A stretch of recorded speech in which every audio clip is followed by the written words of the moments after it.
119TV 오신 여러분 환영합니다. 저는 스포츠조선 유동혁. 저는 원석영 기자입니다. 네, 11월 다섯째 주죠. 네. WKBL 롱 팩트 시작을 해보도록 하겠습니다. 와, 또 11월 마지막 주예요. 맞습니다.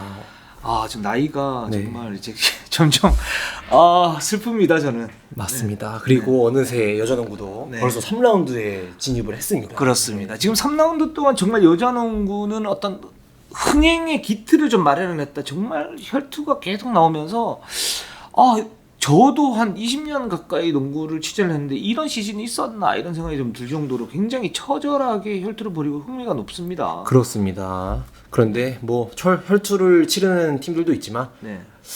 좀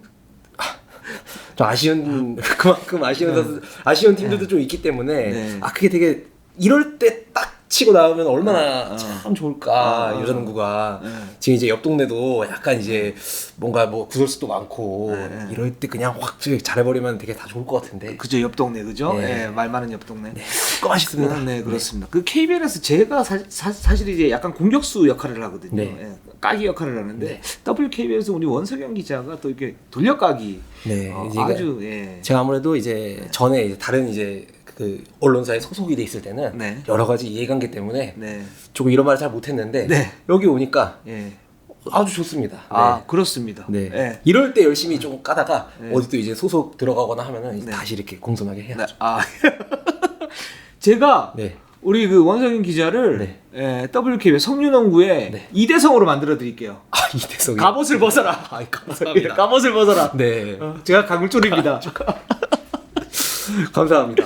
11월 다섯째 주 WKBL 룸 팩트 시작을 해보도록 하겠습니다. 댓글 우선 정책에서 댓글부터 소화를 하고 가도록 하겠습니다. JJ킴님께서 두 기자님 BNK 분석글 너무 공감해서 댓글 답니다. 안혜지 클래치 타임 때 매번 시간 다 보내면서 패스 못 넣고 게임 짓는 거 반복되는데 해결책을 못 듣고 오는 거 이거 엄청난 문제라고 봅니다. 네. 이게 뭐 여러 가지 얘기를 좀 해주셨고 저도 굉장히 공감 가는 얘기인데 네. 이제 이런 문제들이 있죠. 근데 이런 문제들이 그러면 저는 이제 기본적으로 뭐 때문에 발생을 했는가 뭐 이런 부분이 좀 중요할 것 같은데 그 부분 또 BNK 또 부분에서 좀 말씀을 갖다 좀 드리고 JJ킴님의 말씀에 동감을 합니다. 저는. 네. 그렇습니다. 폭풍 선배님이 신한 롯데에 대한 적절한 지적 좋았습니다. 저도 참 궁금한데 이다현이나 변소주영 출전을 늘려서 부담을 줄여갈 건지 기존 롯데 멤버로 시간 배분에 대한 변화를 주어서 부담을 줄여갈 건지 앞으로 체력 문제에 대한 신한의 기조나 플랜이 어떤 건지 궁금합니다. 그런데 그거는 이제 군하단 감독 마음속에 있죠. 맞습니다. 네. 그리고 네. 아마 지금 군하단 감독이었던 그 기조나 이런 부분 볼 때는 변소정이나 이다현 선수의 출전 시간을 늘리려고 노력을 할 텐데 네. 또 하나의 현실적인 문제는 승수를 쌓으면서 플레이오프에 진출을 해야 된다 이거죠. 그렇습니다. 이 부분을 적절하게 좀 조절하지 않을까. 네. 그래서 제가 볼 때는 미래에서는 앞으로는 이제 뭐 이다현이나 변소정 선수의 출전을 늘리려고 계속 시도는 할 텐데 네. 단지 이 선수들을 기계적으로 출전 시간을 늘려가지고 여기에서 뭔가 의미 없는 그런 모습들 그런 이제 준비가 안 된 상태에서 나가서 팀의 어떤 패배를 당하게 되면 악순환이 생길 수 있잖아요. 네. 이런 부분에 대한 어떤 준비를 좀 할 것 같아요. 네. 정말 맞는 말씀인 게 저는 이제 사실 이다현 선수나 변소정 선수 정도의 이런 선수라면은 다른 팀의 신인들처럼 가비지 타임에 뛰는 것보다 차라리 전반이나 이럴 때 좀 팽팽한 상황에 그렇죠. 들어가가지고 이게 신한은행의 로테이션 수비가 그리고 굉장히 엄청나게 정신없고 되게 힘듭니다. 그렇죠. 그래서 언니들이랑 조금이라도 같이 뛰면서 가비지 타임 10분을 뛰는 것보다 그 언니들이랑 3분, 5분을 같이 뛰면서 그 이제 경험을 늘려가는 게 더 중요하다고 보기 때문에 그렇죠. 그리고 이다현 선수랑 변소정 선수는 지금도 뭐 경기가 없는 날이나 야간 훈련을 통해서 엄청나게 열심히 훈련을 하고 있기 때문에 근데 저는 이제 시즌이 지나갈수록 차차 더 나올 거라고 생각하고 있습니다. 그렇습니다. 요 두 선수가 또 의미 있는 출전 시간을 가지고 갈 때 신한은행은 좀 더 경쟁력이 있겠죠. 맞습니다. 그렇습니다. 그 부분은 좀 지켜보시면 좋을 것 같고요. 네. 자, 민우님 또 우리 자매품이시죠. BNK 어제 우리는 경기와 너무 답답한 마음에 글을 쓰네요. 현 시점 가장 큰 문제는 안혜지 진한 선수 같네요. 그러면서 장문의 글을 갖다 써주셨는데 뭐 공감합니다. 맞습니다. 근데 저희가 날카롭게 아주 진단해 보겠습니다. 네. 그리고 이거 제가 좀 읽고 싶습니다. 네. 이용준님께서 네. 정말 이 댓글 보고 저는 정말 너무 감동을 받아서 연홍에 관심 없고 연홍보다 남농을 더 챙겨보고 남농보단 여배를 더 챙겨봤었던 시드니 사는 해외 구독자입니다. 원 기자 말씀대로 평소에 설거지하며 아님 청소기 돌리면서 듣다 보니 어느새 연홍에 관심이 생겼습니다. 평소대로라면 다른 걸 보겠지만 지난주 처음으로 신한이랑 우리은행 경기를 봤습니다. 연장까지 가는 혈전이었는데 와 정말 치열하게 그리고 재밌는 경기 완전 놀랐습니다. 마지막 8초 바이올렛 때는 보는 제가 다 속상하더라고요. 이런 게 원 기자님이 말씀하신 선순환인가 봐요. 항상 좋은 방송 감사합니다. 우리 이영준님께서는 이제 그 1위농구의 설거지 자매풍님이세요. 네 맞습니다. 설거지를 하면서 예, 보시는 분인데 요농의 매력에 이제 빠져드시는 거죠. 예, 들어와. 딱 정말 제가 원했던 네네. 이런 거를 너무 이렇게 잘 실천해 주셔가지고 네. 정말 제가 이제 이 댓글을 보면서 약간 다시 저를 좀 겸손하게 만들어주는 더 열심히 해야겠다. 네. 더 열심히 뛰어다니고 열심히 전화 걸어가지고 감독님들 선수들 다 그냥 좀 꿰뚜라미 다시 해야겠다. 깨뚜라미. 네.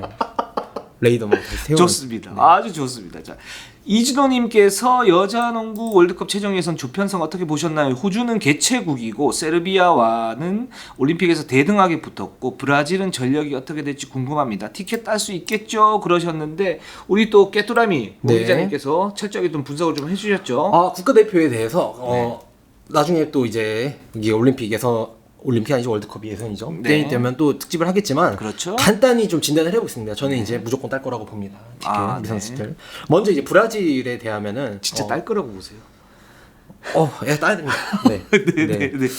그러니까 네 팀 중에서 이제 3위만 하면 올라가거든요, 저희가. 네. 근데 이제 브라질을 먼저 보면은 이 팀의 핵심은 단타스입니다. 네, 우리 단타스. 선수들, 우리 그 팬분들 다 알고 계시죠, 단타스. 네네. 지난 WNBA 시즌 막판에 다리 부상으로 시즌 아웃이 됐었어요. 네. 근데 지금 제 인스타그램에 들어가서 염탐을 해보니까 재활 중이더라고요. 2월쯤이면은 예선까지는 충분히 회복을 할 것 같습니다. 네, 예선 들어와도 제가 볼 때는 네. 쉽지 않습니다. 단타스입니다. 장타스가 아니에요. 네, 죄송합니다. 예.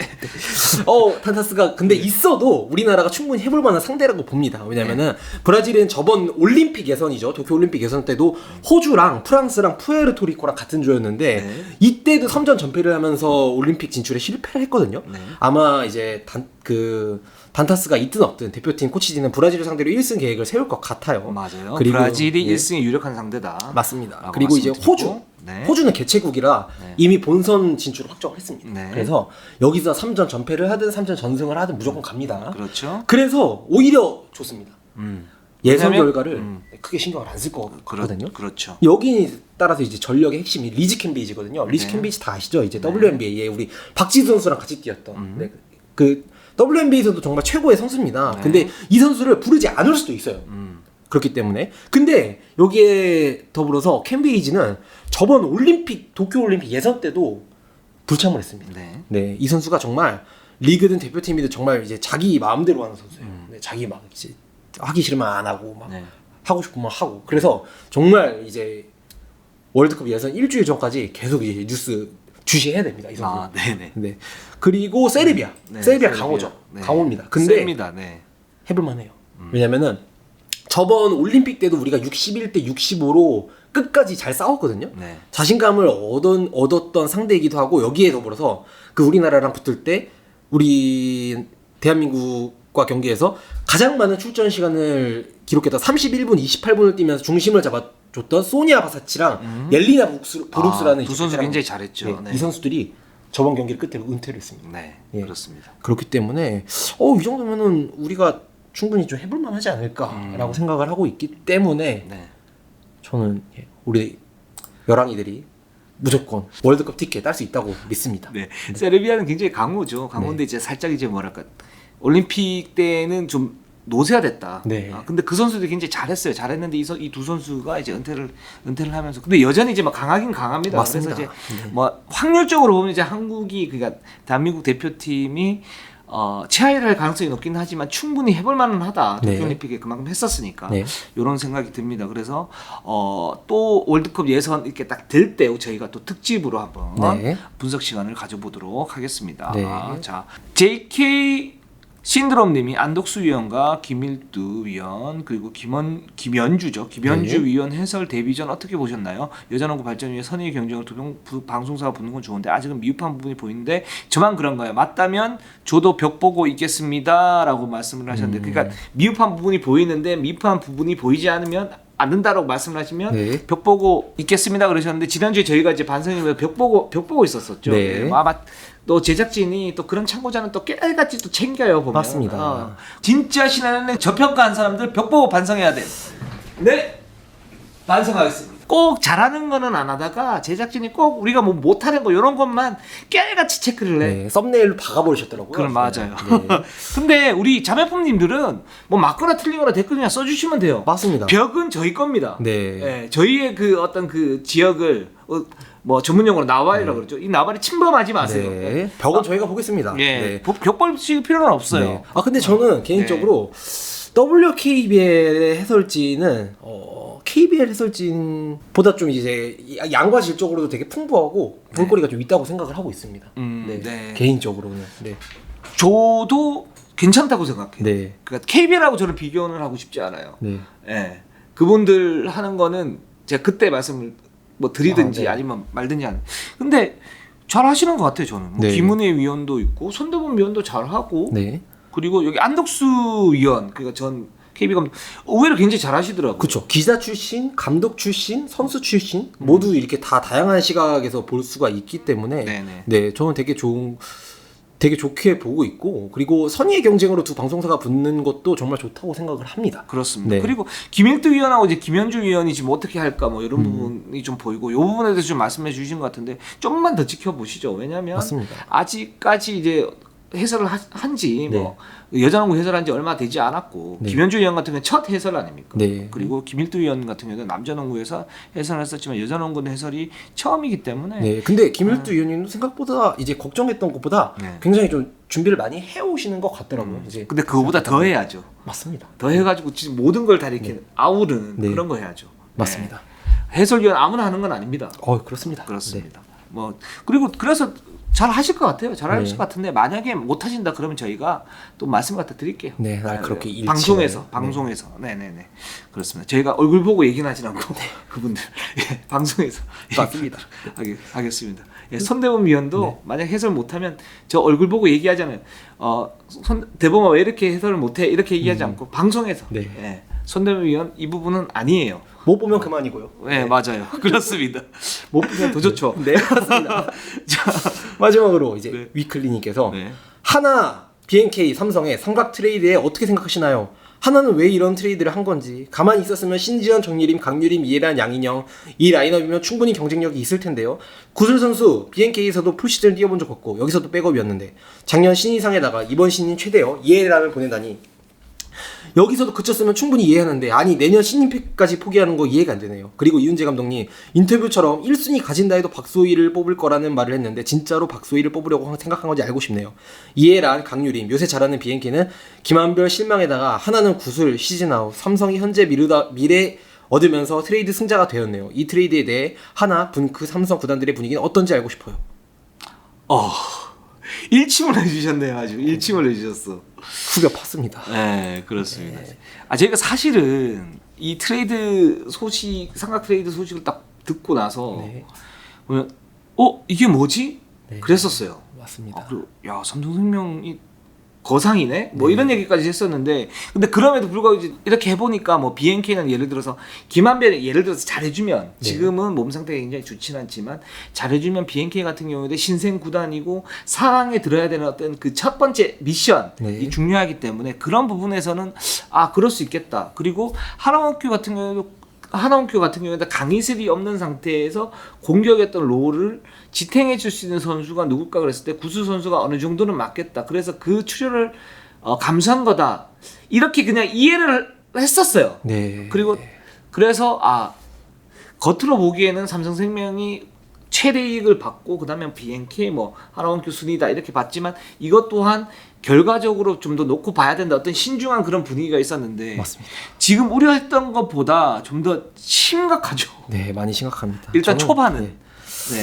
저는 하나원큐의 전체적으로 구단에서 좀 전력 분석이 조사가 좀 덜 된 트레이드라고 생각을 하고 싶어요. 첫 번째로 덜 된 부분은 첫 번째 신인 풀에 대한 이번이랑 내년에 나오는 신인 풀에 대한 분석이 덜 된 겁니다. 그렇죠. 이해란이 어떤 선수이고 네. 이해란과 뭐 박소희, 변소정 선수 잘할 선수들이죠. 네. 하지만 이 선수들이랑 이런 갭 이해란 선수는 즉시 전력. 솔직히 전 국가대표도 이번에 뽑힐 거라고 봅니다. 그리고 예. 그 이해란 선수는 좀 카테고리가 살짝 달라요. 맞습니다. 빅3이긴 한데 뭐냐면, 그러니까 박소희, 변소정이 굉장히 좋은 선수죠. 근데 이 선수들은 이제 대체할 수 있는 카드들이 좀 많은 반면에 네. 이해란은 좀 뭐랄까 특이해요. 맞습니다. 네. 그 유니크하다고 그래야 네. 되나? 그러니까 큰데 기동성이 좋아요. 네. 그러니까 이 선수 같은 경우에는 좀 실링 자체가 좀 더 높다고 해야 되나? 맞습니다. 뭐 이런 느낌이 좀 있는 것 같아요. 네. 네. 이거 어느 팀에서나 정말 KB부터 꼴찌 하나원큐 비엔키까지 어느 팀에 가도 바로 적응할 수 있는 선수죠.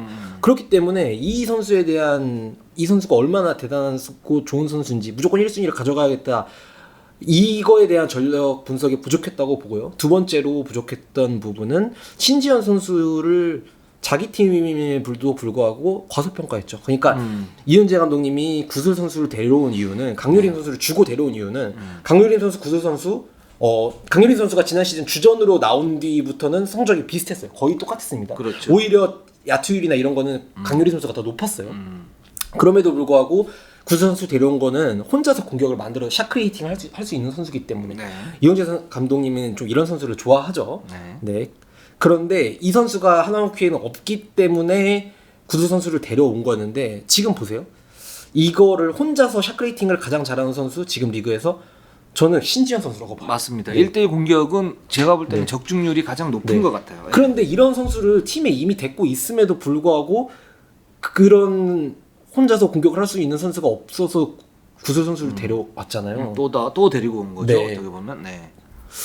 그런 거에 대한 이제 이런 게 좀 패착이 되지 않았나 좀 아쉽습니다만. 아 그렇습니다. 그래서 이 부분은 좀 이렇게까지 얘기를 네. 하고 가도록 하겠습니다. 자 일단 KB로 한번 가보도록 할게요. 네.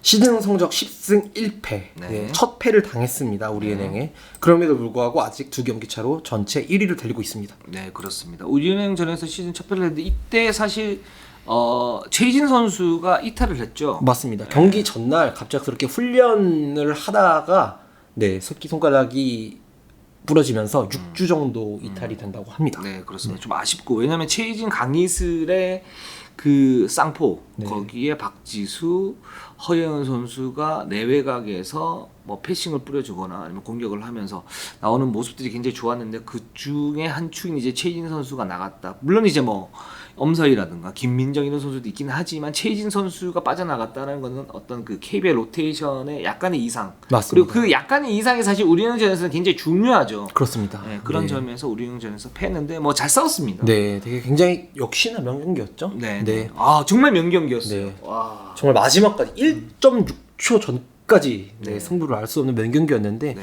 최희진 선수가 나가면서 KB 스타즈는 이제 엄서희 선수를 내보내면서 김민정, 엄서희 선수의 커딘으로 활동력으로 메워보려 했지만 좀 고전을 했습니다. 그러니까 좀 어떻게 됐냐면은 최희진 선수가 없으니까 공간이 좀 좁아졌죠. 그렇죠. 아무래도 스페이싱이 좁아졌는데 그러니까 이제 우리은행은 노골적으로 박지수 선수에게 더블팀을 계속해서 갑니다. 아 맞아요. 박지수에게 더블팀을 가니까 그에 비해서 이제 강희수 선수는 당연히 수비가 붙어 있고요. 이제 여기서 그러면 누구에게 찬스가 나냐? 엄서희 선수에게 정말 많은 기회가 났습니다. 네, 올해 데뷔를 한 선수임에도 불구하고 커리어 하이 이날 경기에서 우리은행전에서 무려 커리어 하이 야투시도 12개를 기록을 합니다. 그런데 좀 많이 떨렸었는지 12개 중 단 2개 성공에 그치면서 아쉽게도 좀 침묵을 했죠. 네. 그게 이게 보면 우리은행은 정말 뭐랄까 수비 조직력이 좋다라고 얘기하는 게 어떤 코칭 스태프의 의도대로 가장 확률 낮은 선수에게 슈팅을 주는 거예요. 맞습니다. 모든 걸 다 막지 않아요. 네. 다 막을 수도 없고 네. 특히 KB 같은 경우는 뭐 박지도 있고 강희수도 있고 이 선수들 갖다 다 막으려다 보면 동티가 납니다. 맞습니다. 그러니까 가장 확률 높은 공격 옵션. 자, 일단 박지수를 더블팀으로 최대한 억제를 한다. 그래도 박지수는 터질 거죠. 네. 그러나 그 방법이 최선이다. 강희슬을 붙인다. 그리고 나머지 그러면 KB 입장에서도 박지수 선수에게 그러면 더블팀이 왔는데 무리하게 공격을 해버리면 거기에서 체력적인 어떤 부담, 효율성이 떨어진 뭐 이런 부분이 있으니까 당연히 볼이 돌아야죠. 네. 그 부분을 엄서희 선수한테 좀 몰아주는 거는 네. 물론 그게 이제 엄서희 선수가 극복을 하면 거기에서 우리은행은 더 이상 할 수 있는 게 없는데 맞습니다. 결국은 이 부분이 수비 조직력이 우리은행이 얼마나 좋은가. 네. 이런 수비 방법이 사실은 NBA에서도 그렇습니다. 보면 그 절대적인 에이스를 갖다 막을 때 네. 사실 못 막죠. 왜냐하면 뭐 전성기 시절 뭐 르브론 제임스라든가 듀란트라든가 뭐 지금의 케빈 듀란트라든가 이런 선수도 못 막는데 이제 NBA 스카우터들이 어떻게 역할을 하냐면 이 선수를 다는 못 막지만 예를 들어서 35점에 야투율 60% 줄 거, 30점에 야투율 50%를 준다. 요 목표를 가지고 이제 그 스카우팅을 하는 거거든요. 그래서 어떤 지점에서 슈팅을 던졌을 때 슈팅률이 가장 떨어진다. 그러면 그 지점으로 유도하는 그런 수비를 수비법을 갖다가 이제 그 준비를 하고 가는 거죠. 이제 그런 식의 어떤 같은 카테고리에 우리는 지금 수비를 갖다 하고 있기 때문에 굉장히 노련했다. 근데 KB가 거기에서도 좋았던 건 뭐냐면 무너질 수 있는데 침착하게 그런 부분을 갖다가 계속적으로 이렇게 극복하려고 하는 시도가 있었다는. 맞습니다. 네네. 네. 그리고 이제 정말 되게 재밌었던 게 1차전에서 효과를 봤던 매치업 존이 이날 경기에서 마지막 4쿼터 클러치 상황에서 3점 슛을 좀 맞으면서 어떻게 보면 실패라고 경기에 졌기 때문에 그죠? 경기에 졌으니까 실패라고 볼 수 있는데 김한수 감독님이랑 이제 인터뷰를 좀 해봤는데 제가 매치업 존은 그대로 간다고 합니다. 네. 근데 이 부분도 그러니까 지금 우리는도 전력이 굉장히 좀 센 게 뭐냐면 스몰 라인업을 돌리는데 이제 포워드들이 많잖아요. 이 선수들이 내외각을 다 할 수 있단 말이에요. 김소니아도 그렇죠. 뭐 박혜진은 가드지만 뭐 박지현도 그렇죠. 박지현도 포워드급 어떤 신장을 가지고 있으나 김정은도 그렇죠. 제이샘도 그렇죠. 그러니까 여기서 만약에 이 매치업 존을 하지 않고 1대1로 간다. 그랬을 때는 우리가 뭐 기회비용 이렇게 얘기를 하는데 매치업존을 사용했을 때보다 좀 더 많은 어떤 허점들이 나올 것이다라고 이제 가정을 하고 가는 것 같아요. 맞습니다. 네. 그러니까 저는 이거에 굉장히 동의를 합니다. 그대로 가는 거에 대해서. 사실 저는 경기에선 졌지만 이 매치업존이 우리은행전에서 실패를 했다고 보지 않아요. 그러니까 우리은행이 이날 33개를 던져서 12개 3점 슛을 성공을 했어요.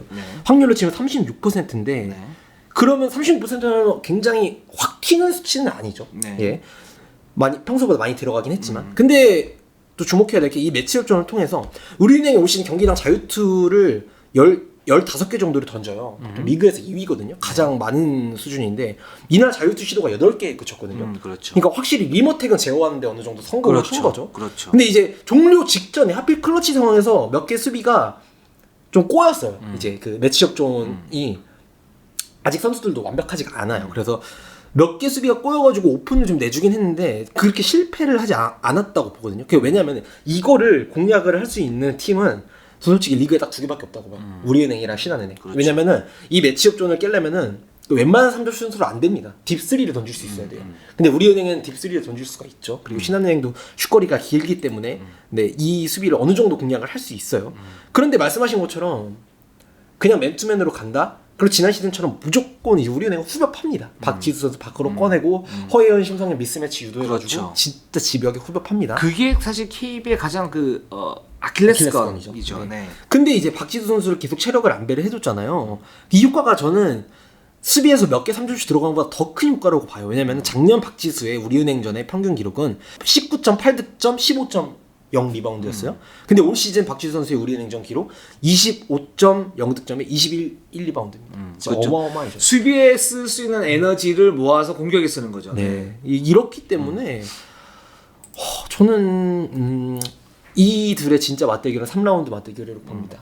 그래서 있으면 염민아 선수가 또 돌아오거든요. 그렇죠. 염민아 선수 들어오면 이제 수비가 좀 강화될 것이고 그런 이제 우리은행의 미스매치가 어느 정도 또 제어될 수 있는 그런 가능성이 있고 박지현 선수도 잘 막으니까요. 근데 그렇기 때문에 이 두 팀이 굉장히 좀 팽팽하다. KB는 박지수를 중심으로 한 그런 공격 그리고 우리은행은 여기 스몰 라인업을 이용한 어떤 석점 폭풍 세례. 그러니까 이제 그 당일의 어떤 컨디션에 따라 가지고 완전 좀 이 두 팀의 결과는 좀 달라질 수 있다. 이렇게 좀 볼 수 있을 것 같아요.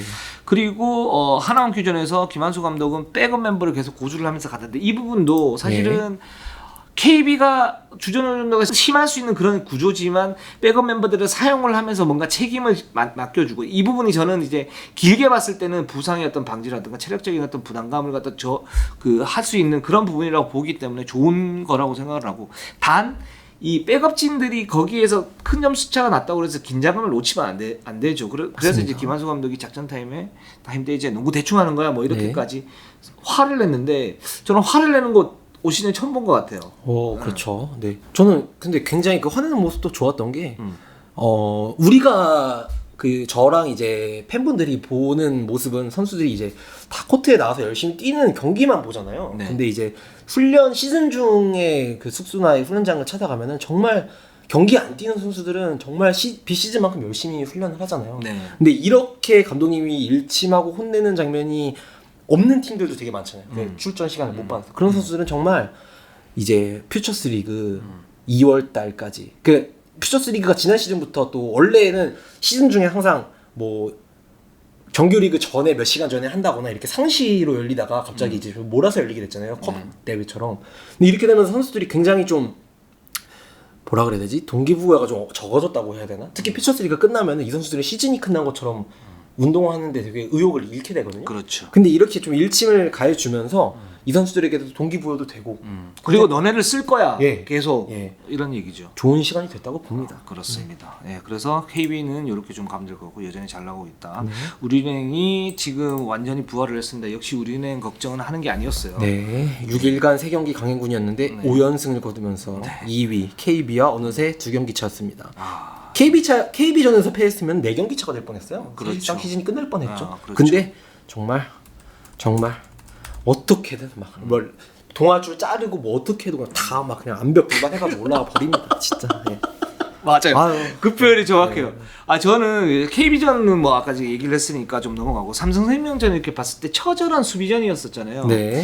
근데 저는 이제 삼성생명전이 우리은행 보면 작년 피오 때도 그렇고 뭔가 이제 매첩 상성이 네. 우리은행도 스몰 라인업이고 삼성생명도 지금 사실상 스몰 라인업이거든요. 뭐 배현 선수가 있긴 맞습니다. 하지만 네. 스몰 라인으로 이제 트랜지션을 어떻게 가하느냐 그리고 국지전 그러니까 세부적인 전술에도 여기서 어떻게 누가 2점이나 3점을 따먹느냐 그리고 마지막으로 그 트랜지션에 의한 속공으로 어떻게 분위기를 가지고 가냐 이 싸움인데 이 싸움에서 우리은행이 사실상 힘의 우위를 보여줬어요. 맞습니다. 사실 그리고 수비에서 클래스 차이를 보여줬죠. 맞아요. 네. 그 부분이 저는 가장 큰 차이점이었다고 보는데 네. 삼성생명이 아직 좀 어리구나. 네. 우리은행 상대로는 어떤 벽이 있구나. 그러니까 네. 작년에 뭔가 보여줄 법했던 뭐 예를 들어서 윤예빈이 박해진을 갖다 넘어서는 모습이라든가 이런 부분 보여줄 법했는데 거기에 대해서 우리은행이 노련함 플러스 활동력 이 네. 부분으로 그냥 저는 삼성생명을 압살하는 경기였다라는 맞습니다. 생각이 들어요. 뭐 스코어 차이는 그렇게 많이 나진 않았지만 그런 느낌을 받았어요. 그 이제 리더널 기자님께서 마녀 농구라고 네, 하셨는데 진짜 맞는 말 마녀 같아요. 이건 극찬입니다. 그러니까 뭐냐면 비판하는 게 아니고 그만큼 뭐랄까 소름 끼칠 정도로 냉정하고 굉장히 거칠면서도 베테랑들이 많은데 활동력을 많이 가지고 가면서 삼성생명의 어떤 그 기세를 갖다 완전히 꺾어버렸다. 네.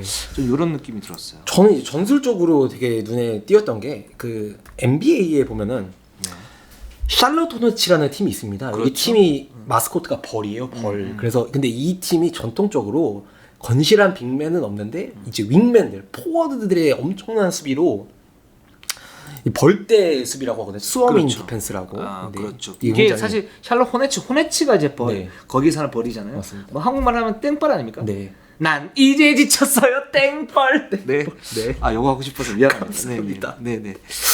그래서 그러니까 이런 빅맨이 없음에도 포워드들의 무한 막 로테이션 그리고 뭐 도움 수비 이런 걸로 상대를 그냥 틀어 막아버리는 수비를 하는데 우리은행이 똑같이 보여줬습니다. 네. 그러니까 이 수비의 가장 큰 장점이 뭐냐면은 상대 3점 슛 위주의 스몰 라인업을 카운터 칩니다. 스몰 라인업을 카운터 쳐요. 네. 그러니까 3점 슛을 던지게 하라.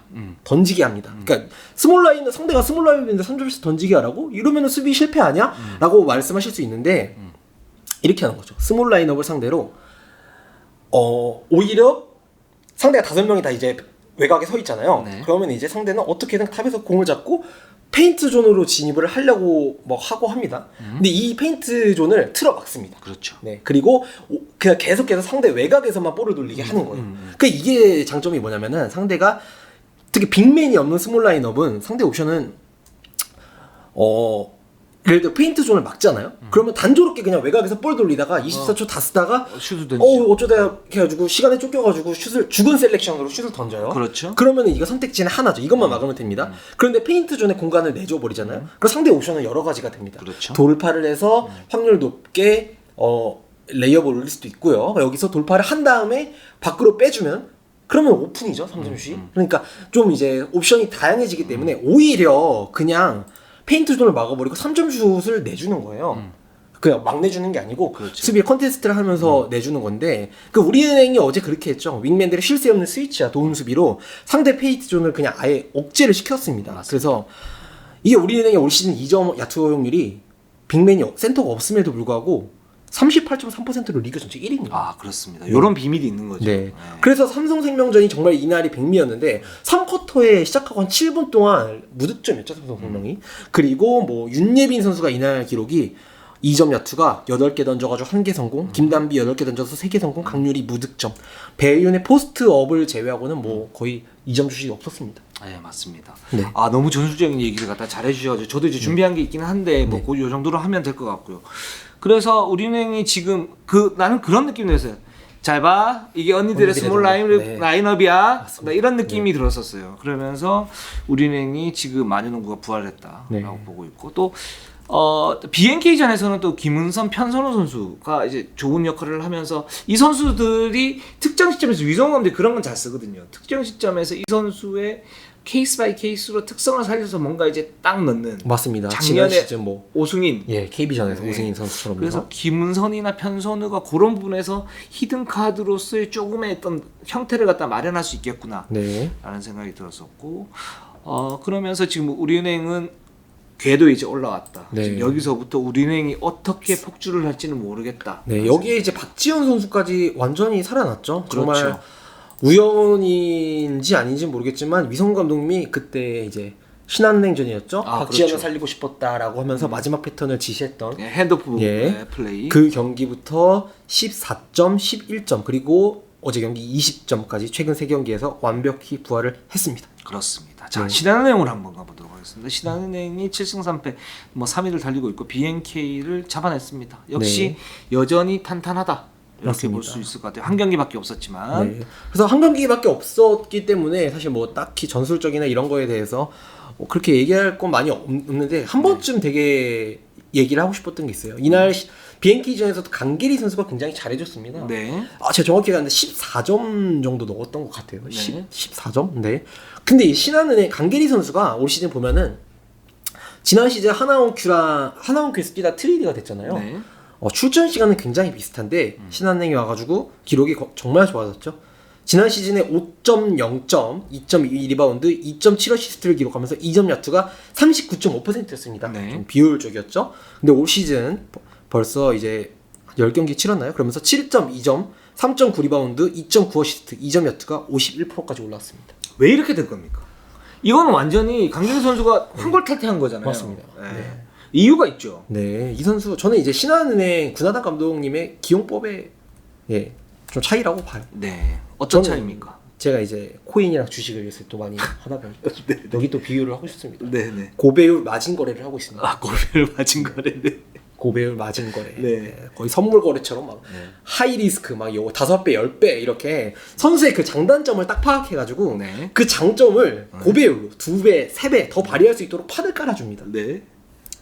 그만큼 더 많고요. 그만큼 들어갔을 때 딱 강길이 선수가 거의 이제 교체로 많이 들어오는데 들어가자마자 강길이 선수 정말 쉴 새 없이 뛰어다니면서 어떻게든 자기가 공을 잡으면은 레이업을 못 올리더라도 돌파를 해가지고 골대 밑까지 동네 한 바퀴 해가지고 수비 한 2명, 3명 막 약간 옛날에 보면 소독차 있잖아요.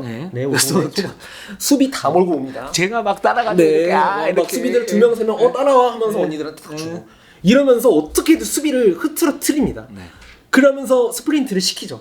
네. 그러면서 이제 언제나 항상 마진 거래에는 그만큼 높은 2배, 3배 효율을 극대화했기 때문에 만약에 떨어졌을 경우에는 2배, 3배 리스크가 오기 마련인데 바로 스프린트를 했을 때는 교체를 해버립니다.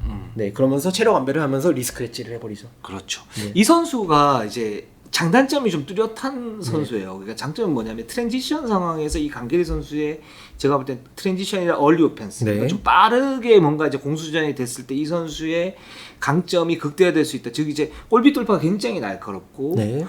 그리고 대신에 셋업 펜스에서 이 선수의 안정적인 슛이나 이런 부분들은 좀 효율이 떨어져요. 맞습니다. 근데 하나원큐 게임에서는 사실 그런 이제 속공 장면 이런 부분에서 강길이 선수가 많이 안 보였다면 네. 신한은행 같은 경우에는 그런 기조를 삼고 가는 그런 팀이고 그 부분에서 강계리한테 적극적으로 골밑 돌파를 하라고 그러는데 그 부분이 실제적으로 굉장히 좀 위협적으로 느껴져요. 맞습니다. 네, 상대 팀에게는 이 선수가 돌파를 하면 이건 2점인데 그리고 실제로 그런 부분에서 어떤 노하우라든가 아니면 그런 이제 장점이 있는 그런 선수이기 때문에 그런 부분을 굉장히 좀 잘 활용하고 있다. 그리고 이제 말씀드린 것처럼 2점 야투가 39%에서 51% 올랐잖아요. 그렇죠. 그러니까 이게 완전 팀 차원의 다른 점이죠. 하나원께서는 돌파를 해도 그 앞에 뭐 양인영 선수, 이하은 선수 이런 선수들이 좀 있어가지고 길이 되게 좁았다면은 그렇죠. 지금 신한은행은 올아웃 강길이 선수가 특히 들어오면 올아웃 전술로 앞이 다 열려 있습니다. 그래서 바닷길처럼. 네. 그리고 더 재밌는 게 리스케치를 한다고 했잖아요. 교체로. 강길이 선수 교체를 보면은 되게 재밌는 게 있습니다. 가드 포지션이니까 보통 가드가 교체되면은 가드랑 교체가 되잖아요. 이 선수는 보통 가드랑 교체되지 않습니다. 곽주영, 김현희 같은 센터랑 교체가 돼요. 왜 그렇게 됩니까? 완전 팀 컬러를 바꾸는 거죠. 이제 강계리 선수로 한번 상대를 하이 템포로 휘젓고 난 다음에 바로 이제 빅맨을 투입해가지고 완전 다른 전술을 상대에게 이제 해가지고 혼란스럽게 좀 만드는 장면이 되게 많아요. 근데 되게 좋은 부분 중에 하나가 구나한 감독님의 그 이제 말씀하신 것처럼 또 다른 약점이 강계리 선수의 3점 슛이죠. 네, 3점 슛이 좋지 않기 때문에 보통 상대가 두세 발자국 더 뒤에서 이선 선수는 3점 슛을 줘버립니다. 세깅 디펜스를 해버리는데 감독님께서 말씀을 하시더라고요. 상대가 게리를 세깅한다고? 나 그거 좋아. 그거 게리가 나왔을 때만에 우리의 전략이 될 수 있거든요. 왜냐면은 게리가 충분히 공략할 수 있는 부분이니까 라면서 강계리 선수의 슛을 믿는다면서 자신감을 실어줘 버렸습니다. 네, 그러면서 강계리 선수가 3점 슛을 계속 던지고 있는데 들어가고 있어요, 요새 또. 네, 그렇습니다. 그래서 지금 강계리 선수의 지금 활용법까지 지금 나오고 있는 선수. 신한은행이 이렇게 되면 점점 좀 강해지겠죠. 네. 이런 게 굉장히 좀 좋은 거고. 그러면서 이제 강계리 선수랑 더불어서 김단비 선수의 변화도 지난 시즌이랑 정말 달라요. 네, 그렇습니다. 김단비 선수는 같은 팀인데도 달라요. 정상일 전 감독님은 김단비 선수의 3점 슛을 의도적으로 줄였습니다. 지난 시즌 거의 4번, 5번이었죠. 예, 근데 왜냐면은 단비가 3점을 쏘면은 우리 공격 리바운드가 확연히 줄어든다. 그렇기 때문에 의도적으로 3점 슛을 좀 자제하는 부분이 있다라고 하셨는데 구나단 감독님은 그런 거 없습니다. 지난 시즌 김단비 선수의 3점 슛 시도가 3.2개였어요. 올 시즌 5.1개로 급증을 했습니다. 코트를 엄청나게 넓게 쓰고 있어요. 근데 그러면서 코트를 넓게 쓰면서도 부족한 공격 리바운드는 우리 이제 철의 여인 천채진 선수가 철려가 엄청나게 달려가지고 공격 리바운드를 대신 잡아주고 있어요. 그러면서 한채진 선수가 야투 시도가 올 시즌 굉장히 좀 줄어들었죠. 네, 하지만 팀을 위해서 팀 공헌들은 엄청 높아지는 그런 상태라고 맞습니다. 할 수가 있습니다. 그래서 신한은행은 지금 이런 식으로 좀 잘 가고 있다. 이렇게 좀 볼 수 있겠고 삼성생명을 한번 가보도록 하겠습니다. 하나원큐에 80대 65로 승리를 갖다 거뒀고 우리은행에 졌는데 지금 이해란 선수가 사실 이제 지금 상태면은 신인왕 뭐 무혈 입성이 거의 가능하다. 지금 박소희 선수 같은 경우에도 가비지 타임이 좀 나오는 그런 경향이 있고 변소정 지금 기회를 못 받고 있으니까. 근데 어제 부상을 좀 당했습니다. 맞습니다. 네. 이 선수가 어제 수비를 하다가 넘어졌는데 여기서 처음에 이제 무릎이 다친 줄 알았어요. 그래서 그 팀 관계자에게 물어보니까 무릎도 살짝 다치긴 했는데 그 부분은 아래 토큰보 케빈 듀란트 같은 몸이에요. 그러니까 좀 얇아요. 얇은데 얇으면은 부상을 많이 당하지는 않아요.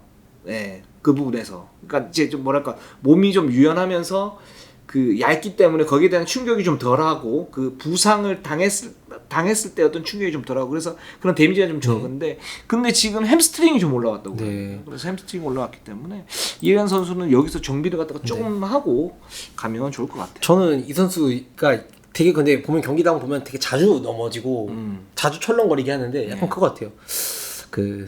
말 있잖아요, 말. 말이 이제 망아지를 낳으면은 처음에 딱 망아지가 잘 못 쏘고 계속 넘어지지 않습니까? 이해란 선수 그렇게 좀 귀엽습니다, 아직. 근데 이해란 선수 망아지예요, 그러면? 아니 망아지가 어감이 좀 이상하지만 망아지는 이게 망아지잖아요. 아니요, 그 유니콘. 유니콘이요. 유니콘을 바꿨어요? 유니콘. 빠른 태세 전환 감사드립니다. 새끼 유니콘. 굉장히 정말 말씀해 주신 것처럼 우리가 저번 주에 혹시 지난주 못 보셨던 우리 자매분 계시면은 랭스 앤 버세틸리티라고 우리가 삼성생명의 농구에 대해서 아주 길게 저희가 설명해 드린 게 있는데 이 농구의 정말 대표적인 표본이죠. 그렇습니다. 네. 이해란 선수가 그래서 계속 코어로 키우려고 하는 것 같은데 한 1, 2년이나 지나면 네. 이게 좀 빨라질 수도 있고 한 맞습니다. 3년, 4년 뒤에는 정말 코어가 될 것 같고 네. 대표팀에서도 어떤 핵심이 될 것 같아요. 네. 지금처럼만 성장을 네. 해주면. 그리고 저는 이 선수가 굉장히 내년 시즌이 더 기대가 되는 게 올 시즌도 정말 잘해주고 있지만 네.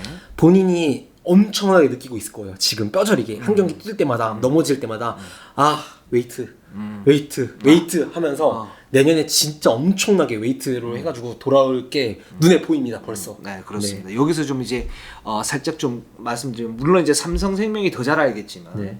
코어 근육이 굉장히 중요해요. 기본적으로는. 그러니까 이제 어떤 뭐 체지방을 줄이고 이제 근육량을 늘리는 벌크업도 네. 굉장히 중요하지만 그 몸을 갖다 키우는 거는 근육량을 늘려야 되는 거고 또 요즘에 이제 코어 근육을 늘리면서 스피드를 계속 유지한 상태에서 균형을 밸런스를 잡게 하는 그런 운동이 굉장히 네. 중요하지 않습니까?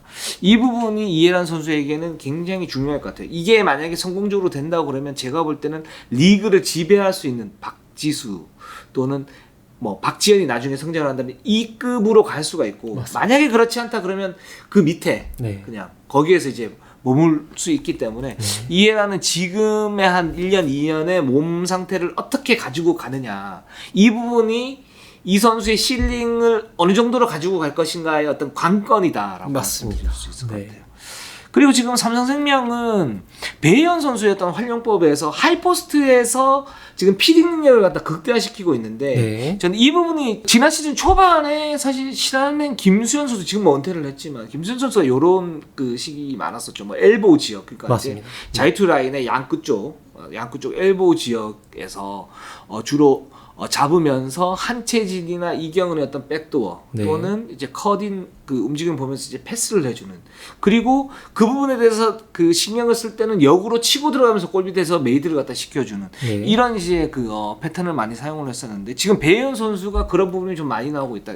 저는 이 부분은 뭐 나쁜 것 같지 않아요. 그러니까 공격에서 어떻게 보면 삼성생명이 가질 수 있는 어떤 장점이라는 생각이 들어요. 그러니까 배현 선수가 그 하이포스트 지역에서 패스도 뿌려주고 골밑 공격을 동시에 할 수 있는 그런 다재다능한 빅맨이 있고 또 그걸 받쳐줄 수 있는 예를 들어서 김단비라든가 뭐 윤예빈이라든가 뭐 여러 선수들이 있지 않습니까? 이주연이라든가 이런 선수들이 컷인이나 백도어를 갖다 할 수 있는 자원들이 굉장히 많고 활동력이 좋은 선수들이 많기 때문에 이런 그 패턴은 상대가 파악은 하고 있지만 막기가 쉽지 않은 맞습니다. 그런 이제 그 공격 옵션이라고 생각이 듭니다. 그런데 이게 배유현 선수가 말씀하신 대로 어시스트가 올 시즌 굉장히 높습니다. 팀 내에서도 1위를 하고 있고요. 5개에서 6개 정도 매 경기 하고 있는데 근데 이게 약간 양날의 칼 같은 느낌이 있어요. 네. 당연히 하면 좋겠지만 기록이 되게 재밌는 기록을 찾았습니다. 배유현 선수가 올 시즌 어시스트를 6개 이상 기록한 경기에서 삼성생명은 3승 1패 75% 승률인데 그렇죠. 배유현이 어시스트를 6개 밑으로 기록한 경기에서는 다 졌어요. 0승 4패.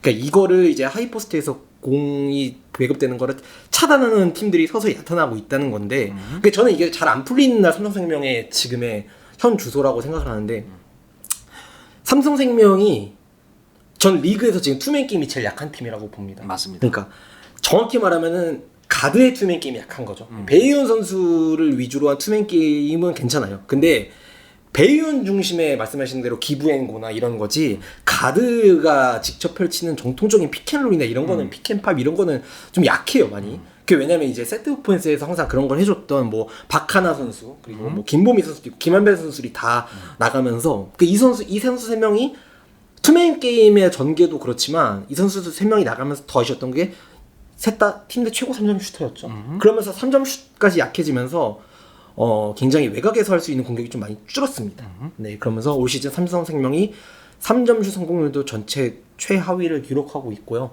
잘 풀리는 날은 배현 선수 위주로 되게 잘 풀리는데 안 풀리는 날은 아까 우리은행전에서 말씀드린 것처럼 외곽에서 그냥 볼을 좀 돌리거나 아니면 배현 선수의 좀 단편적인 포스트업 그리고 거기서 실패하면 끝. 좀 이런 파생 공격이 좀 많이 적은 느낌이라서 이 공격에서 좀 문제는 삼성생명이 올 시즌 끝까지 가져갈 문제라고 봅니다. 그러니까 이게 좀 배현 선수의 딜레마라고 네. 저는 좀 생각이 드는데 뭐냐 배현 선수가 굉장히 좋은 선수이긴 한데 완전히 어떤 그 슈퍼 에이스 네. 이런 급은 아니고 그러니까 그 지난주인가 지지난주에 원소영 기자도 말했지만 배현 선수가 이제 잘하는 선수한테는 잘하는데 좀 뭐랄까 상성에서 좀 밀린 선수들한테는 좀, 네. 좀 부진한 그런 경향이 있다. 그래서 저는 이제 그게 어떤 배현 선수의 어떤 한계 같아요. 그 한계라기보다는 어떤 그 약점 같아요. 네. 그러니까 뭐냐면 배현 선수가 이제 활동력이 제가 볼 때는 그렇게 좋은 선수는 아닌 것 같아요. 그래서 예를 들어서 스크린을 쳐주고 다시 쭉 들어가가지고 피켓롤을 한다든가 이 부분이 잘하는데 그 부분이 이제 김한배 선수가 워낙 스크린을 할 때는 좋았었으니까 네. 이제 이런 부분이 있고 그러면 이 배현 선수를 갖다 어떻게 활용을 해야 되는데 그렇게 활용하는 거에서 가장 좋은 거는 이제 하이포스트에서 피딩하는 거 이 부분에서 이 부분을 갖다 좀 택한 것 같고 또 하나는 지금 나머지 선수들이 그러니까 좀 더 견고하게 성장해 줄 필요가 있는 거죠. 예를 맞습니다. 들어서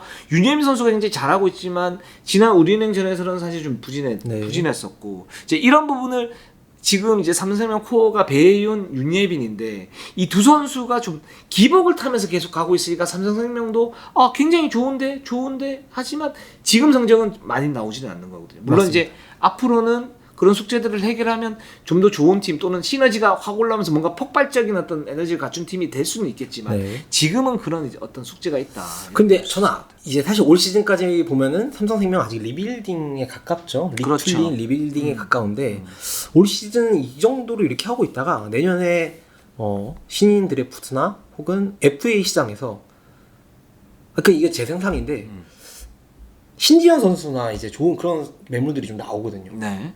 근데 이제 삼성생명이 가장 부족한 부분이 투맨 게임 네. 그리고 1대1 돌파 이런 부분인데 신지현 선수를 삼성생명이 정말 사면 잘 맞는 카드가 되지도 않을까?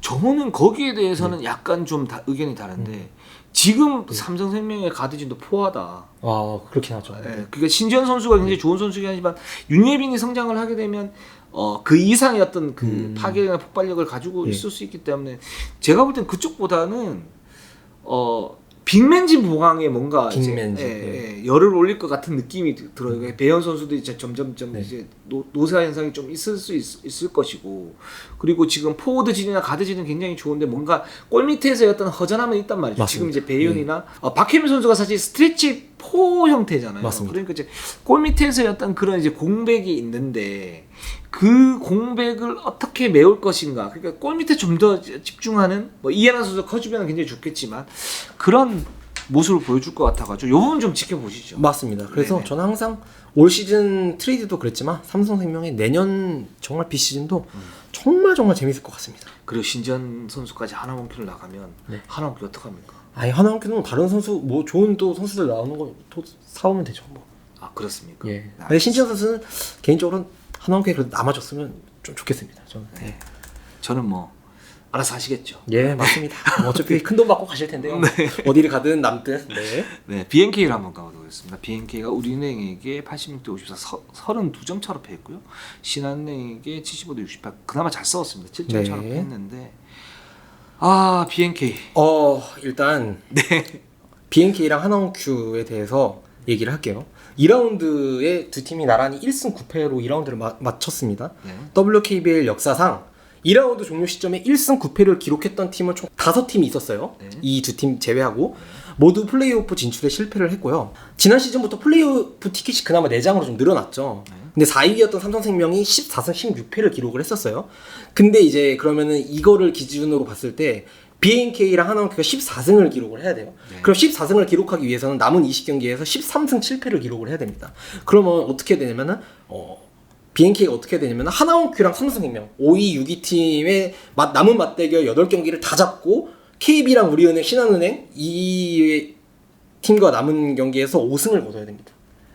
갈 길이 굉장히 멀긴 한데 저는 그래도 하나원큐랑 좀 다른 게 BNK는 그래도 상승의 여지가 남아있다고 보기 때문에 남은 라운드 정말 이제 집중해서 좀 해줬으면 좋겠습니다. 그래요. 그 BNK가 올 시즌 지금 뭐 최악의 출발이잖아요. 그러니까 올 시즌 이제 플레이오프를 여전히 이제 목표로 가지고 가는데 지금 저는 그거보다 더 중요한 건 뭐냐, BNK의 진짜 어떤 팀 컬러를 다시 한번 잡아야 된다. 그게 돼야만 이 성적이 나올 수가 있지. 안 그러면 자기들이 가지고 있는 전력을 좀 흐트러뜨리는 그런 모습을 보여줄 수 있을 것도 같고 점점 더 산으로 갈 수 있을 것 같다라는 맞습니다. 생각이 드는데 지금 이렇게 보면 일단 BNK는 그렇게 얘기를 했죠. 시즌 전에 선수들의 디펜스 능력이 떨어지기 때문에 디펜스는 심플하게 가져가고 트랜지션을 강화하면서 공격 농구를 하겠다라고 얘기를 했죠. 근데 그 부분이 이제 잘 안 되고 있죠. 그 이유는 뭐냐면 일단 김한별 선수가 전혀 제 몫을 못 하고 있죠. 이 부분은 저는 좀 이해가 안 가는데 비시즌 때 도대체 뭐를 했길래 라는 생각이 여전히 계속 들어요. 그러니까 맞습니다. 아예 뛰지를 못하니까 팀 전체적으로 이제 마이너스가 계속 되고 있는 거죠. 그러니까 네. 그 손목 부상을 당했나요? 거기서 수술을 하고 부상을 당했다는 건 이해가 돼요. 그러면 손목 부상을 당했으면 다른 부분을 강화를 시켜서 뛸 몸을 만들어 놓고 와야 될 거 아니에요. 물론 한두 경기, 두세 경기는 잘 못할 수 있지만 거기에서 호흡을 튀고 올라올 수 있었는데 그 부분은 기본적인 부분이 안 돼 있다는 거죠. 일단 저는 이게 좀 문제라고 보고 이 부분은 제가 볼 때는 비시즌 때 관리를 갖다 좀 더 철저하게 해야 될 것 같아요. 그리고 두 번째는 뭐냐면 심플 디펜스 좋습니다. 그러니까 뭐 이소희나 안혜지나 진아야 이런 선수들이 이제 수비에 대한 어떤 센스 또는 어떤 그 수비의 노련미 이런 부분 떨어지기 때문에 우리은행이나 뭐 비엔키를 보면 완전 극명하게 차이가 나죠. 이제 맞습니다. 거기까지 가기에는 여러 가지 이제 물리적인 시간이 보면 부족하다는 건 맞아요. 네. 근데 심플 디펜스, 그 디펜스 갖다 심플하게 할 때는 제가 볼 때는 지시를 명확하게 해줘야 돼요. 그렇습니다. 어떤 부분이냐면 옵션을 주면 안 돼요. 그렇게 네. 되면. 옵션을 주면 더 헷갈리거든요. 네. 근데 주말 경기죠. 신한은행 그 68대 75로 패했을 네. 때 이때 보면 사실은 신한은행이 그렇게 잘한 게임은 아니었었어요. 맞습니다. BNK가 충분히 뭐랄까 더 접전을 가지고 가면서 잡을 수도 있는 게임이었는데 거기에서 나왔던 디테일한 부분, 수비에서의 미스. 그게 김단비 선수의 2대2 공격을 전혀 제어하지 못했고. 네. 근데 더 중요했던 건 뭐냐면 이 팀이 지금 도대체 스위치 디펜스를 하려고 하는 건지 골 밑에서 어떤 체크를 갖다가 하면서 로테이션을 갖다 돌리려고 하는지 이게 혼동스러워서 경기 내내 그랬단 말이죠. 맞습니다. 저는 이 부분을 좀 명확하게 좀 잡아줄 필요가 있다.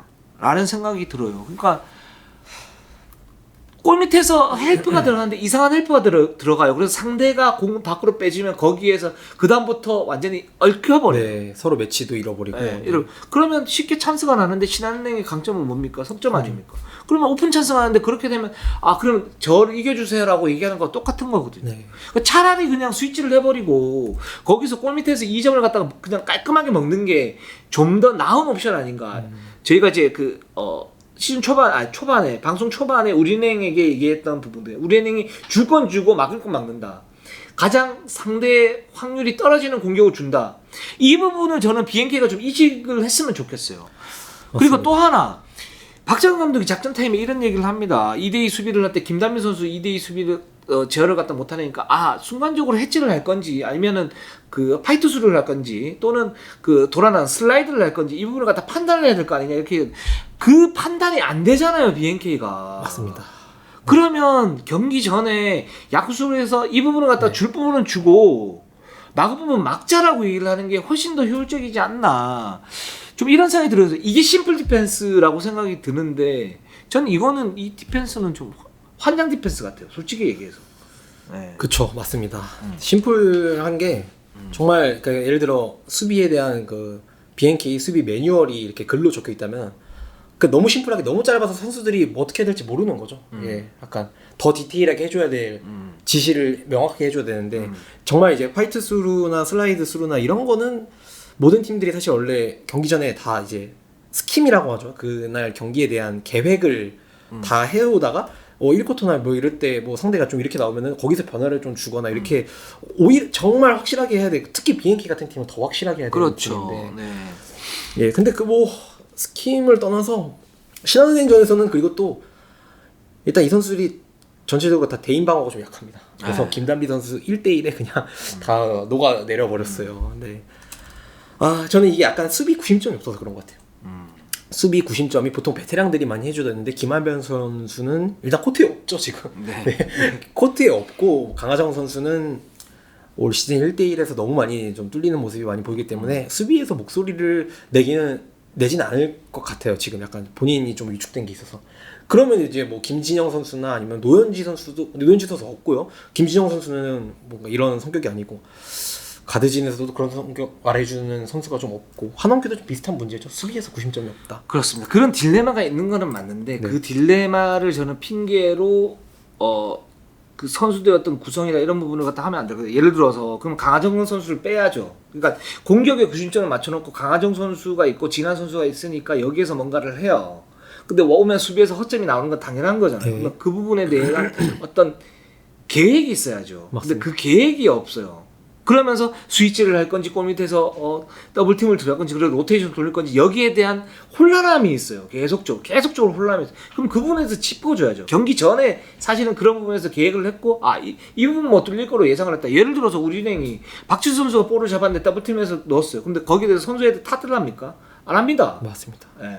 계속적으로 그렇게 해라 그렇게 해야 나중에는 결국 뭐 체력적인 어떤 부담감이 생기거나 KB 어떤 그 내외각 밸런스가 무너지기 때문에 이 부분이 우리가 유리하다 뭐 이런 식으로 가지고 가지. 그러니까 그런 부분에 대한 그 심플한 어떤 명확한 그런 수비의 어떤 지시 저는 이런 부분이 좀 있어야 되고 이 부분을 갖다 정리를 좀 해야 될 것 같아요. 맞습니다. 이 부분이 정리가 되지 않는 아무리 BNK가 공격에서 몇 점을 넣고 몇 점을 넣어도 이기기가 쉽지 않을 거라고 생각이 듭니다. 저는 이제 수비에 대한 지적을 너무 잘해주셨는데 공격에 대한 문제도 말씀하신 대로 김한별 선수가 작년 2라운드까지 기록 원래 항상 김한별 선수가 그 슬로우 스타터라는 말이 많이 있잖아요. 네. 비시즌 때 놀아서 그래요. 네. 솔직히 말해서 네. 그거는 뭐냐면 예전에 하승진이나 전태풍도 슬로우 스타터에서 비시즌에 놀았기 때문에 그러니까 놀았다기보다는 좀 더 이제 좀 순화해서 말을 하면 비시즌 때 철저하게 준비를 안 했기 때문에 슬로우 스타터라고 얘기를 하는 겁니다. 네. 근데 올 시즌도 유독 심하니까 네. 지난 시즌 2라운드까지 기록을 찾아봤어요.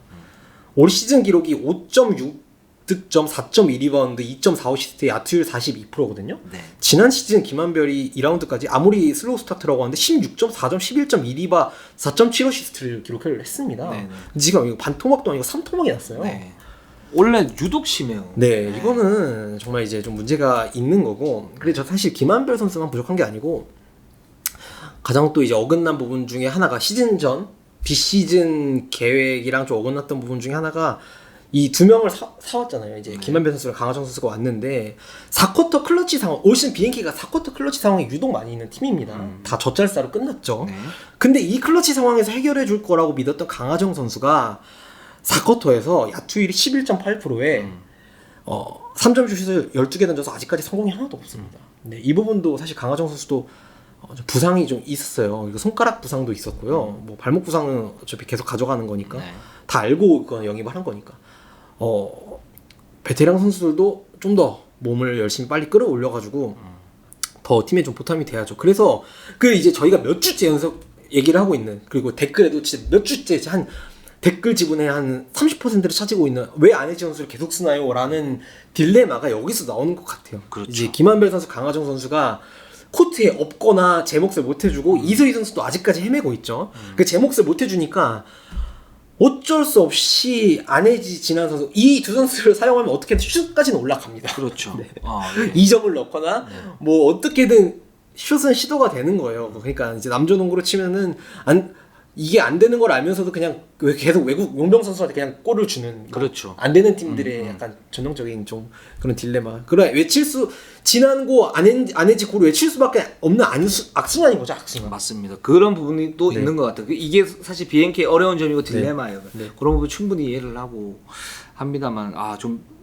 제가 좀 이제 약간 좀 세게 말씀을 갖다 드렸는데 BNK 사실 기대를 굉장히 많이 했는데 맞습니다. 좀 안타까워서 그러니까 좀 이런 부분 잘 이렇게 해가지고 올라갔으면 좋겠습니다. 자, 네. 하나원 큐를 한번 가보도록 할게요. 자, 하나원 큐도 지금 좋지가 않습니다.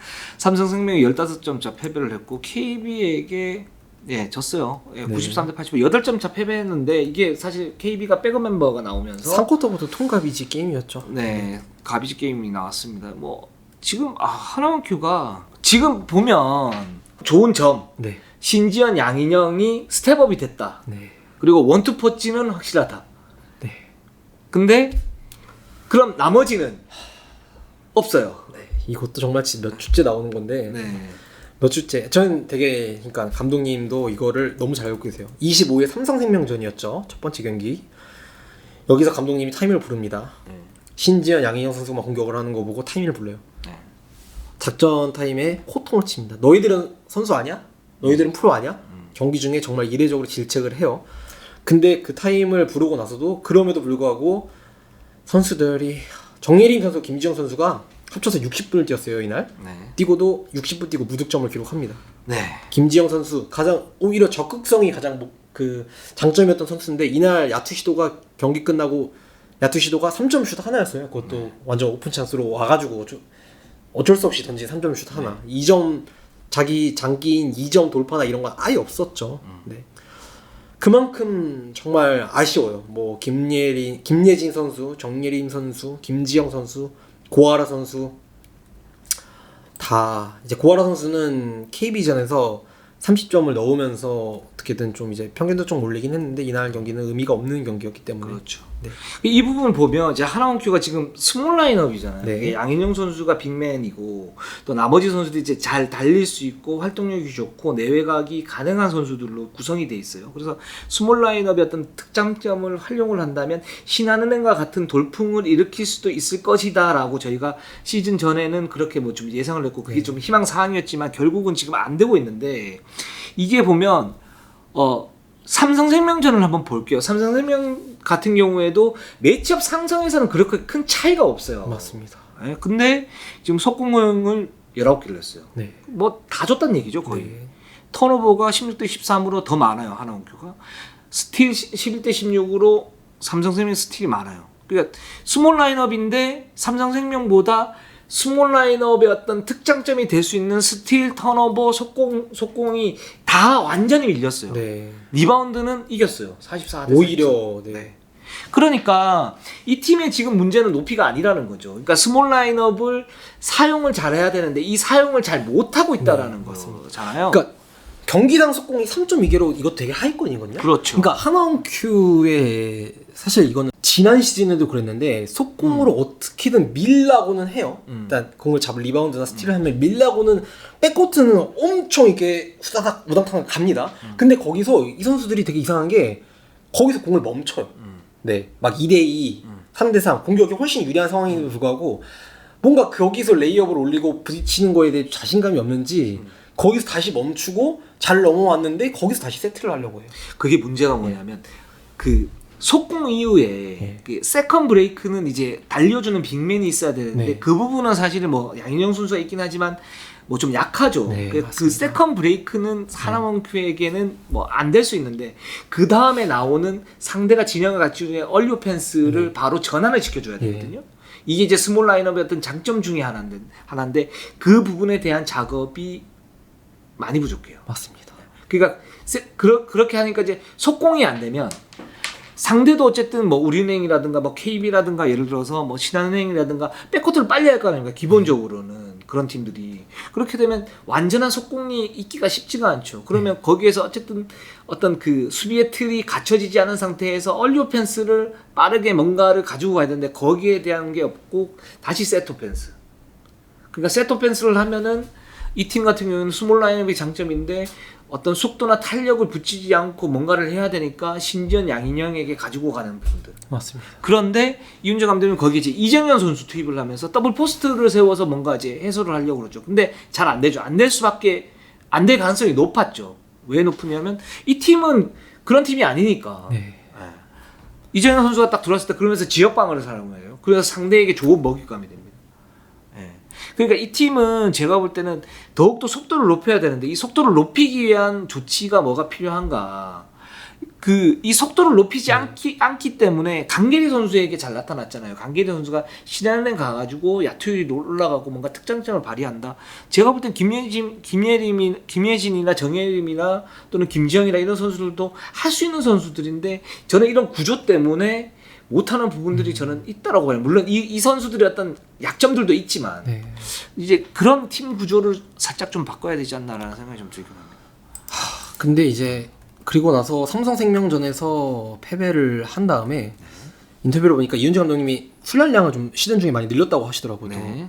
그러면서 이제 경기 전날까지 KB전 전날 저녁까지 훈련을 하고 아침에도 이제 좀 뛰면서 체력 훈련을 했다고 하는데 그 경기에서 이제 신지현 선수가 5점을 넣고 양희영 선수가 4점을 넣었습니다. 이 선수들이 KB랑 첫 대결에서는 21점씩 기록했거든요. 네.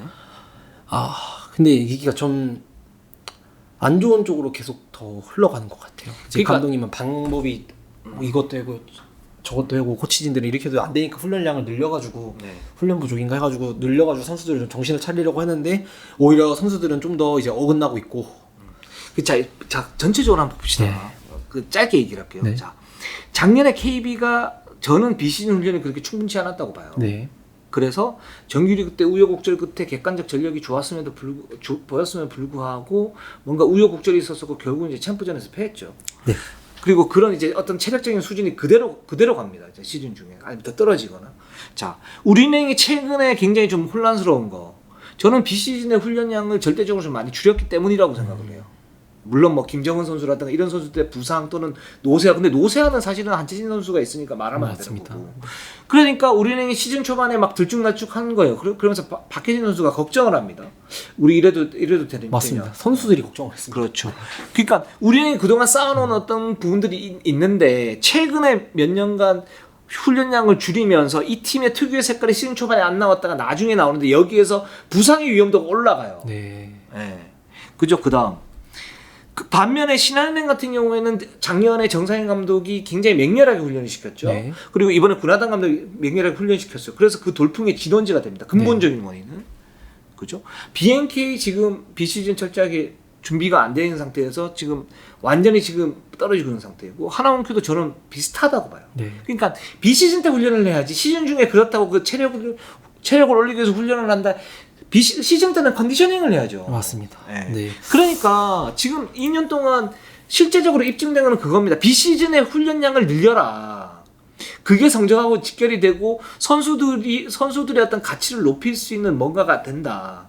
개인적으로든 팀 훈련이든. 네. 저는 이게 중요하다고 봐요. 지금 상태에서. 그래서 이 BNK나 하나원큐가 지금 못하고 있잖아요. 네. 나머지 팀들은 막 박터지게 싸우고 있는데 이 두 팀은 이런 부분에 대한 어떤 그 고민이 좀 있어야 되지 않나라는 생각. 비시즌 훈련에 대해서 말씀을 해주셔가지고 그 박혜진 선수가 우리가 이래도 되나 싶을 정도로 좀 비시즌 훈련이 적었다고. 그러니까 이게 얼마나 용기 있는 인터뷰인지 진짜 대단한 인터뷰입니다. 이게 선수가 그런 말을 한다는 게. 이렇게 대부분 그런 거 있잖아요. 비시즌 때 막 감독님 바뀌거나 뭐 그렇게 뭔가 바뀌면은 선수들이 특히 감독님이 처음 왔을 때 특히 요새 지도자들한테 나타나는 공통점 중에 하나가 약간 자율적으로 훈련시킨다. 네. 훈련량 좀 줄이고 막 그렇게 하면은 선수들이 막 인터뷰합니다.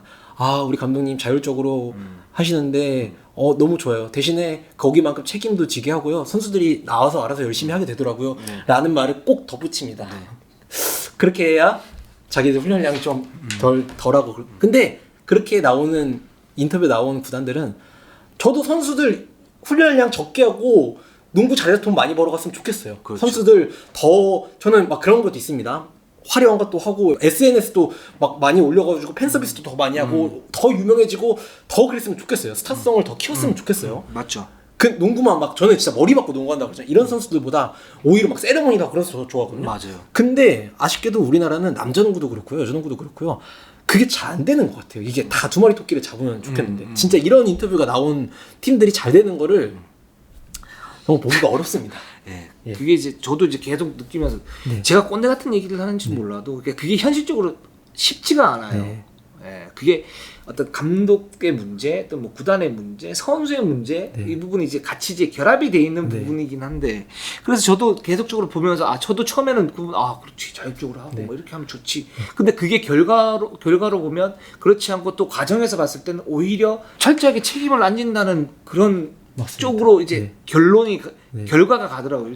이런 부분이 있기 때문에 좀 고민을 좀 해봤으면 좋겠어요. 비시즌 네. 훈련량에 대해서는 고민을 좀 해봤으면 좋겠어요.